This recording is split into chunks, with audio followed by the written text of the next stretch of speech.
Pozdrav ekipo, evo javljam se zajedno sa svojim društvom, mojom mačkom, nakon praktički tjedan dana kaftrija.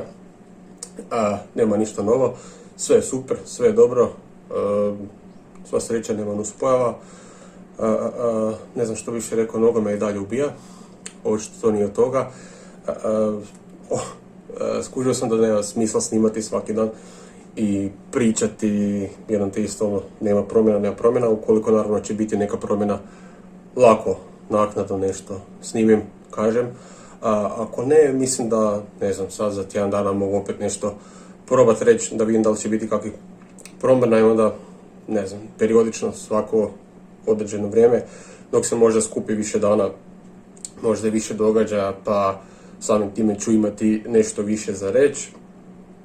A do onda držite se i sretno svima koji će doći na red u tom periodu, oni koji neće, bez brige, i vi ćete doći na red, niko neće biti zaboravljen, tako da sretno svima, a mi se čujemo. Bokić.